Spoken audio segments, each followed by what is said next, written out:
Hey everyone, welcome back to another episode of the Rent Prep for Landlords podcast. This is episode number 357, and I'm your host, Andrew Schultz. On today's episode, we're going to be talking about cosigners for college student rentals, landlords' obligations for tenants' mail after move-out, and what to look for in a property manager. We'll get to all that right after this. Welcome to the Rent Prep for Landlords podcast. Now your host, Andrew Schultz. Before we jump into today's episode, don't forget to check out the Rent Prep for Landlords Facebook group. It's a great free resource for you to network with housing providers from around the country, and if you have a question or a situation that you've never dealt with over 12,300 members, chances are someone in the group has been there before and can lend a helping hand. If you haven't checked it out yet, do it today over at facebook.com/groups/rentprep. Don't forget to mention the podcast when answering the questions so we know how you found us.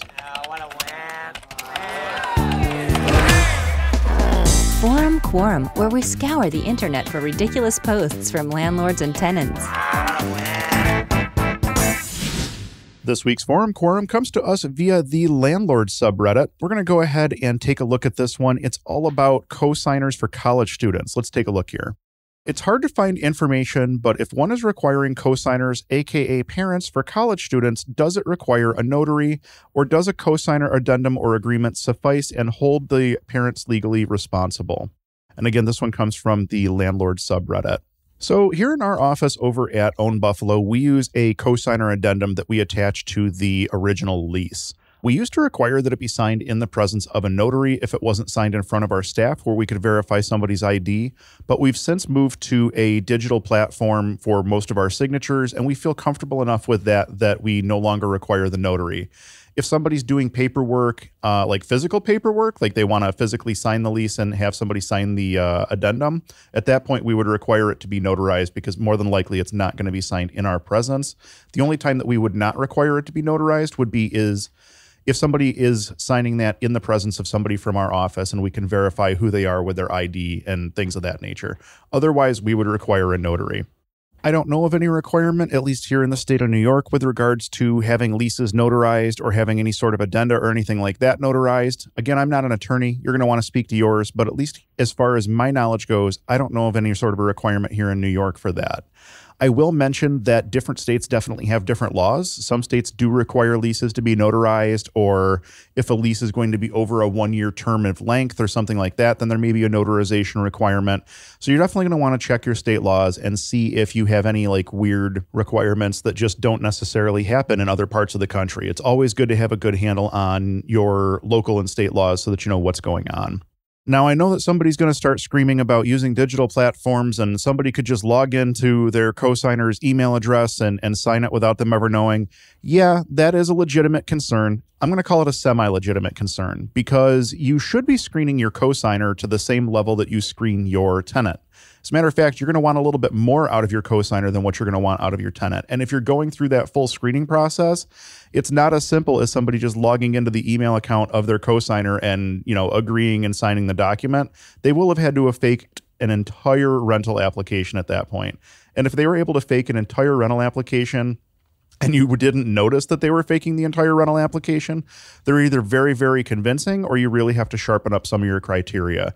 So if you're going through this process and you're thinking about a cosigner, you definitely need to be in the mindset of screening that cosigner right alongside of your tenant. We use the same criteria for our cosigners that we do for our tenants in terms of creditworthiness, reference checks, things of that nature.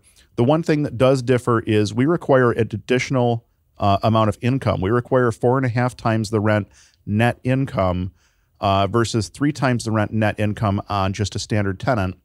And the reason we do that is because we want the cosigner to be financially responsible in the event that the tenant defaults on the lease. We want that cosigner to be able to step in and pay that rent. So we want to make sure that they have enough income to cover not only their own expenses, but this rental expense in the event that it comes to that.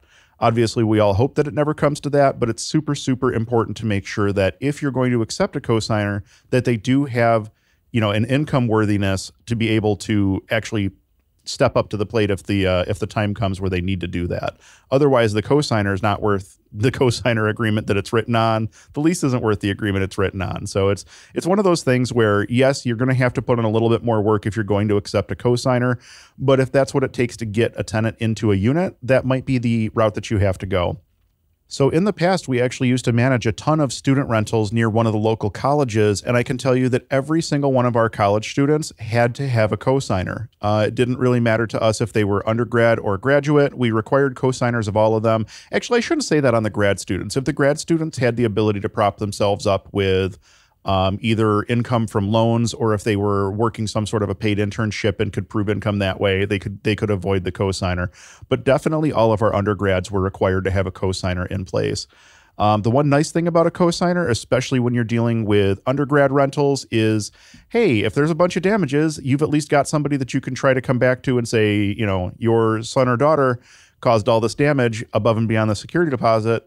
Let's see what we can do to resolve this. So it's always interesting when you're dealing with college student rentals, especially when you have, you know, a multiple bedroom home that you have unrelated college students living in or something along those lines. The management headaches can get very, very tricky very, very quickly.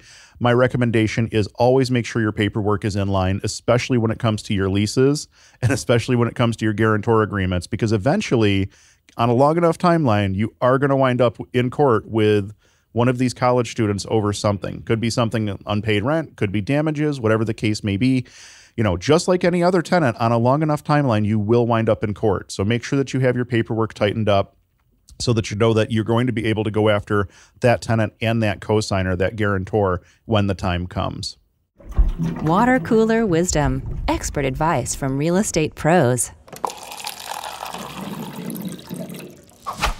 We have two really good water cooler wisdoms for you this week. We're going to go ahead and take a look at this first one. This comes to us via the Rent Prep for Landlords Facebook group. Let's go ahead and jump right in. Tenant recently vacated a month early, and I kept their security deposit to cover the last month's rent. Now they keep ordering me around to handle their mail. I told them I put return to sender on the envelopes, and they are not happy with this and are claiming that the home is apparently still leased to them. How should I respond and legally what are my obligations in this matter? They have forwarded with the post office, however, it's still coming here. So I guess I'll start this one off by saying that mail is federally regulated, which means don't screw around with it. There are massive, massive fines associated with, you know, mail crimes. It's one of those things that you're better off letting the tenant deal with this situation between them and the post office and just staying out of it completely. But we'll get more into that in a second. Keep in mind that mail crimes are like one of those things that, think back to the mobster eras. There were a lot of guys that were put away on mail fraud and wire fraud charges because they crossed state lines, which meant that they could make the cases federal instead of just a state case or a local case or something like that. The post office literally has an entire division of inspectors and postal police that, you know, are dedicated to investigating all sorts of issues that go along with the mail. Mail is federally regulated. Don't screw around with it. You'll be thankful that you didn't. So getting past that, I will say that the tenant is responsible for forwarding their mail after they leave the apartment, not the landlord. This is between them and the Postal Service.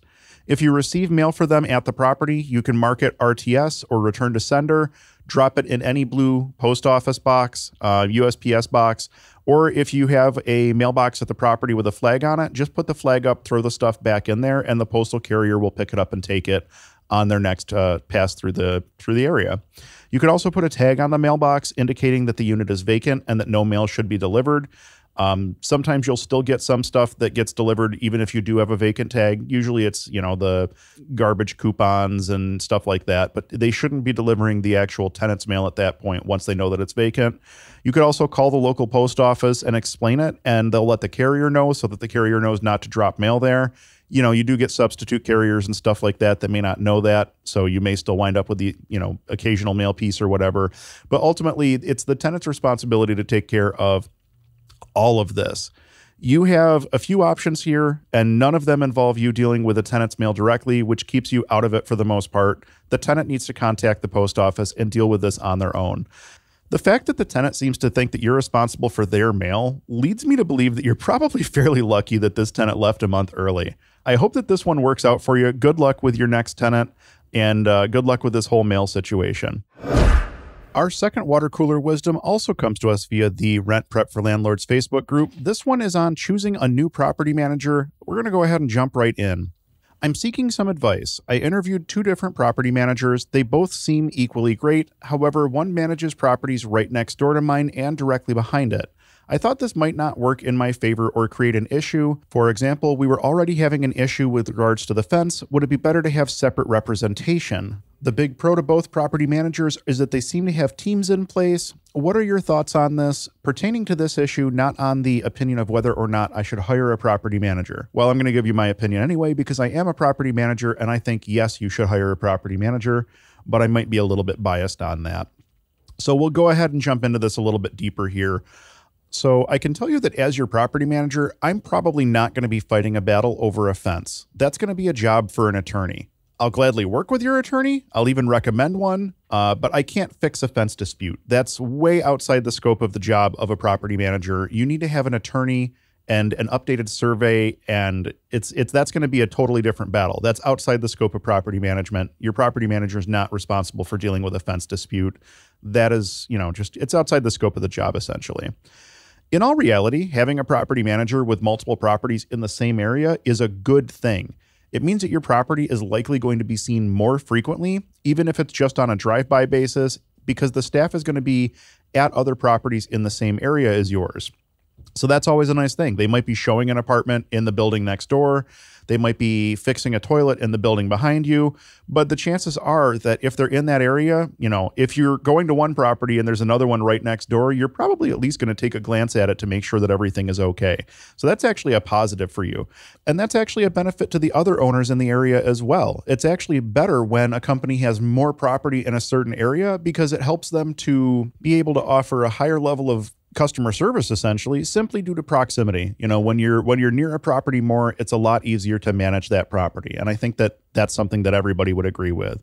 It does sound like you spent some time interviewing property managers, which is awesome. You would be surprised at the number of people that will just make a couple of phone calls and then pick whoever sounds nice. They don't really do a whole lot of research into property management or how to select a good manager, what makes a bad manager, things of that nature.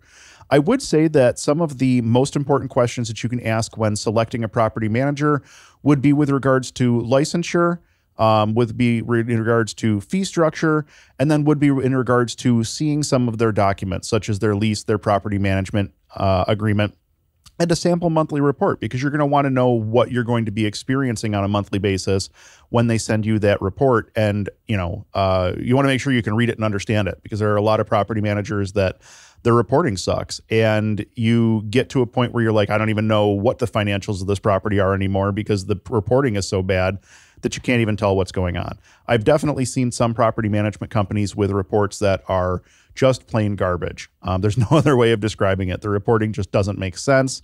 That being said, I think that it's important to understand what it is that you're signing. So I would say you definitely want to review that PMA, that property management agreement, in detail, possibly even have your attorney take a look at it, because that is another document that you're going to be legally bound to. And you're going to want to know what your tenants are signing. So you're going to want to see a copy of their lease agreement. For us, our lease agreement is, I think, 13 pages here in New York. Some people operate on like a 3-page lease that doesn't cover anything. So it really, depends. You want to make sure that the documents that your property manager is using or are using, you want to make sure that those documents are acceptable to you, because they're going to essentially be running your investment for you. They're going to be running your investment on your behalf. You want to make sure that the documents that they're using aren't putting you at some sort of risk.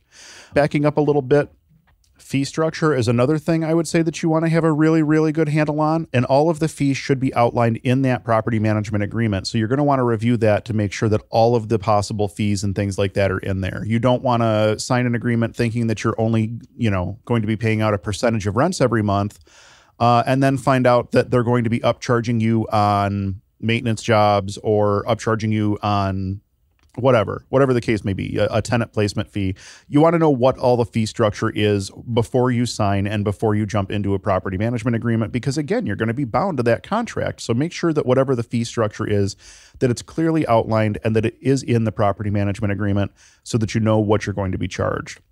Backing up even a little bit further, I mentioned licensure. Most states at this point do require some sort of licensure in order to do property management. Here in the state of New York, you need to be a licensed real estate brokerage, or you need to be a licensed real estate salesperson operating under the auspices of a licensed brokerage that knows that you are doing property management. Essentially, the brokerage is responsible for the property management because the contract is going to be between the brokerage and the property owner, not the individual agent and the property owner. So that's something to keep in mind as well, is understanding what licensure is required. And I'm going to add insurance on there as well. Licenses and insurances are required in order to make sure that your property manager is operating from a legal standpoint.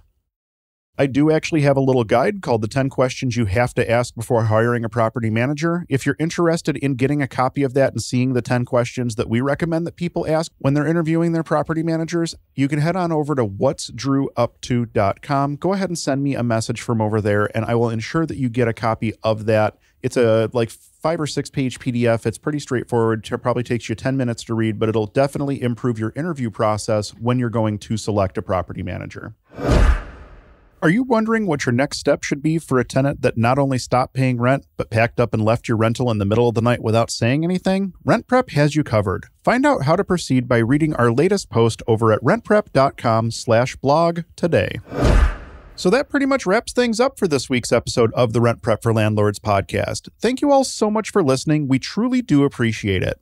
Our goal with the podcast is to help as many people as possible make educated decisions when it comes to real estate, and you can help us to reach our goal. If you heard anything in this week's episode or any other episode that will help someone you know, please do us a favor and share it with them.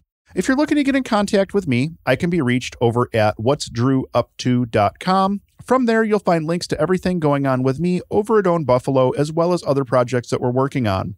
In addition to the Rent Prep for Landlords podcast, I also host a weekly show called Ask a Property Manager. You'll find a link to my YouTube page over at whatsdrewupto.com, and from there you can access the growing catalog of 75 plus episodes. Take a look and don't forget to subscribe. If you're looking for top-tier tenant screening services, head on over to rentprep.com. There are multiple products to choose from, including a tenant paid option, and if you're over 50 doors, ask about the enterprise level programs and pricing. I've been an enterprise user of RentPrep for years now, and it's definitely changed the way that we screen our tenants. Check that out today over at rentprep.com. Again, thank you all so much for listening. We'll be back in a couple weeks with an all-new episode that you won't want to miss. Until then, I'm Andrew Schultz with ownbuffalo.com for rentprep.com, and we'll talk to you soon.